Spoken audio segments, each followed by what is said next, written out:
बताइएगा अब यहाँ पर आप पेश हुए हैं, आपने कहा है कि जो CP4 है उसके बयान भी होने चाहिए और उसका जो मेडिकल टेस्ट है वो भी दोबारा होना चाहिए, बहस हुई है दोनों बुलाने। अब लेटेस्ट क्या सिचुएशन है, क्या कहें? देखें, जब तक दुआ ज़ारा का जो मेडिकल है, 2 मेडिकल हो चुके हैं, एक 16 से 17 आया है, दूसरा 15 से 16 आया है। उसमें भी 4 डॉक्टरों ने बोला है 16 से 17। जब तक न्यूट्रल प्लेस के ऊपर दुआ ज़ारा का मेडिकल नहीं होता, ये बात नहीं डिसाइड की जा सकती कि दुआ ज़ारा की एक्चुअल एज क्या है। मैंने इसीलिए एप्लीकेशन दी है।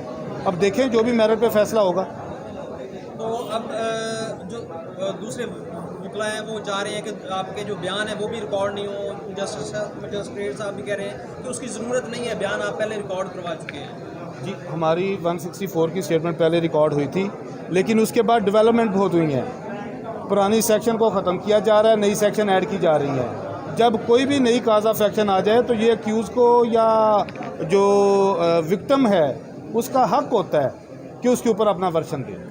तो अब आप क्या कहते हैं? आप कह रहे थे कि सिंध गवर्नमेंट से भी जो कुछ ऐसे मामलात हैं कि दुआ ज़ारा को थ्रेट किया जा रहा है और उसको कहा जा रहा है कि तुम उनके हक में बयान दो, उसके वालिद साहब के हक में, क्या कहेंगे आप? जी बिल्कुल ऐसे ही है। देखिए, पहले 3 दिन दुआ ज़ारा रही है शेल्टर होम में। मेरी कल भी मुलाकात हुई है, 20-25 मिनट की मेरी आज भी सुबह मुलाकात हुई है दुआ ज़ारा से। दुआ ज़ारा ने एक सीनियर वज़ीर हैं खातून, उनका नाम लेके बोला है कि वो रोज़ आती थी और 3-3 4-4 घंटे मुझे थ्रेट करती थी। तो वहाँ पे बच्चे सेफ नहीं हैं। परसों क्या हुआ है?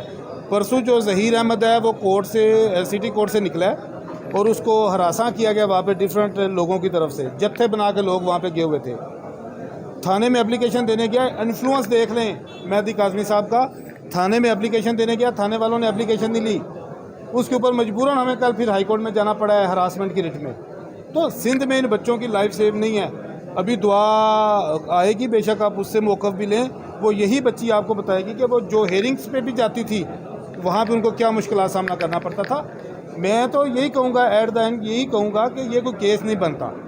ये कोई पहली लव मैरिज नहीं है, ये एक सिंपल लव मैरिज का केस है। जिस तरह के सैकड़ों रोज़ होती हैं और बच्ची मैच्योर है। बच्ची की जो एक्चुअल एज है वो है 27/4/2006, जो डेट ऑफ बर्थ है 27/4/2006। बच्ची इस वक्त 17 साल की है। और ये जो मेडिकल बोर्ड है और सिंध गवर्नमेंट का तो हमको पहले ही पता है। मैं तो इस बात पे खुश हूँ कि उन्होंने ये नहीं कह दिया कि जनाब अगले महीने दुआ ज़ारा पैदा होगी। सिंध मेडिकल बोर्ड से ये रिपोर्ट भी तवक्को की जा सकती है। तो ये बच्चों को इंसाफ नहीं मिल रहा, बच्चे रुल रहे हैं और बच्चों के साथ ज़्यादती की जा रही है। सर, जबकि मेहदी काज़मी साहब को मालूम है कि शेल्टर होम में भेज दिया गया है बच्ची को, तो मेहदी काज़मी साहब कराची से क्यों नहीं लाहौर आए मिलने के लिए बच्ची को? बच्ची अगर अगवा होती तो मेहदी काज़मी आता ना। मैं आज दुआ से मिल के आया हूँ। अच्छा, मैं कानून नाफिज करने वाले इदारों से रिक्वेस्ट करूँगा कि वो दुआ ज़ारा को सुने। दुआ ज़ारा ऐसे ऐसे इंकशाफात करेगी कि आप लाजवाब हो जाएंगे। अभी तक क्यों नहीं सुना गया बच्ची को? बस नहीं सुना जा रहा ना। एक चीज़ के देखें, एक नॉर्मल केस है, इसको इतना हाई प्रोफाइल बना दिया गया है। सर, ये जजेस भी जानते हैं कि नॉर्मल केस है, तो फिर अभी तक फैसला क्यों नहीं हो पाया? हो जाएगा, जल्दी हो जाएगा। दुआ ज़ारा कहीं नहीं जा रही। मैं एक चीज़ आपको बता दूं कि केस वही है जो दुआ है।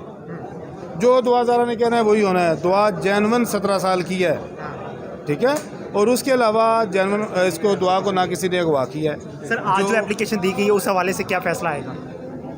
मुझे तो लग रहा है कि जज साहब जो है ना वो हमें इस वक्त इंटरटेन नहीं करेंगे। अच्छा, उसकी रीज़न ये है, जो last time Sindh high court का फ़ैसला आ गया ना, वो फ़ैसला ही कानून का मजाक है। एक हायर कोर्ट की तरफ से justice honourable justice Mohammad Iqbal क्योड़ो साहब हैं, बड़ा मुज़हिका खेस उन्होंने फ़ैसला किया है। एक एप्लीकेशन दी गई वहाँ पे जाने के लिए दारुल-अमान में, और वो कोई वकील साहब, अब अल्लाह उनसे पूछे, उन्होंने कोई अपने पास से जो भी फैक्ट होते हैं मक्खी पे मक्खी मार दी। उस एप्लीकेशन के ऊपर अब इनका पूरा केस है। इनका केस मेरिट पे कुछ भी नहीं है। और मैं एक बात बता दूं, दुआ ज़ारा जाएगी, दुआ ज़ारा इनको ऐसा उधेड़ेगी, आप याद रखें। सर, बच्ची की ज़िंदगी दाव पे लगी हुई है, कानून किस तरह से मजाक कर सकता है? ये हो रहा है, ये सिंध गवर्नमेंट करवा रही है। कब तक होता रहेगा? स्टेट पे कह रहा हूँ, ये जब तक इनको मन चाहे रिजल्ट नहीं मिलते और जब तक मेहदी काज़मी को पेपाल पे डॉलर आते रहेंगे। ये जो मैं आपको बात बता रहा हूँ, ये दुआ ज़ारा ने ब्रेक की है। कि मेहदी काज़मी को पेपाल पे डॉलर्स आ रहे हैं बाहर से, और इस वक्त तक उसने कहा है कि कुछ तकरीबन 15 मिलियन से ज़्यादा अमाउंट उसको आ चुका सर मेहदी काज़मी साहब ने जो झूठ बोले थे उस पर कार्रवाई क्यों नहीं हो पाई अभी तक? है। मेहदी काज़मी खुद ही एक झूठ है भाई जी। मेहदी काज़मी की पैदाइश ही झूठ है, ठीक है। पैदा किसी ने किया, पाला किसी ने, तो क्या बंदा है वो। ये मेहदी काज़मी को आखिर में मुंह की खानी पड़ेगी।